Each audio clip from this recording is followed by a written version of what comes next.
So I was brave enough to shoot 2 video commercials with the Canon R5, and I wasn't really happy with the whole experience. And so in today's video, I'm going to be talking about why I think filmmakers, specifically filmmakers, should not get the Canon R5. Now, before I start complaining about the R5, I have to be fair to Canon. They did specifically said that this is for photographer. This camera is for photography mainly.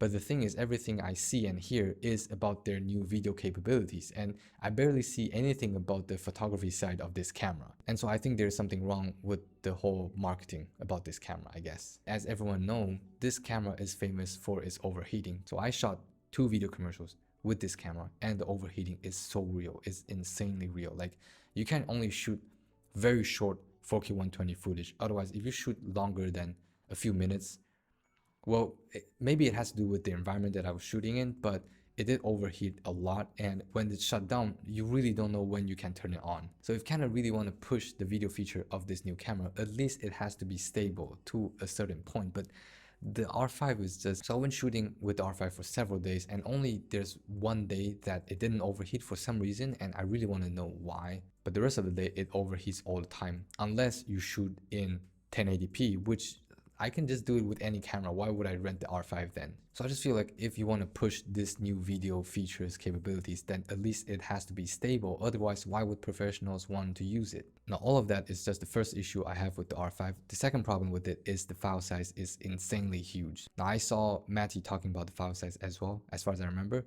the file size is real. It's so big. And obviously, you would expect huge files from 4K 120 and 8K RAW, but it's like, if you look at the BMPZ 6K, it's just like the difference is huge. Like, the BMPZ 6K files is totally watchable. I can edit on DaVinci Resolve without proxies. I can even edit it on Premiere Pro.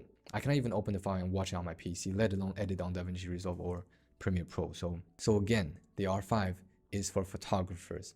For filmmakers, if you cannot shoot videos normally with this camera and you cannot edit normally with this camera, why would you get the R5? For photographers, I took pictures with the R5. I tested it, and the pictures quality are like as good as they said it is. So if you're a professional photographer and you need great image, get the R5. It's amazing for photos. But for filmmakers, look at somewhere else. Don't look at the R5.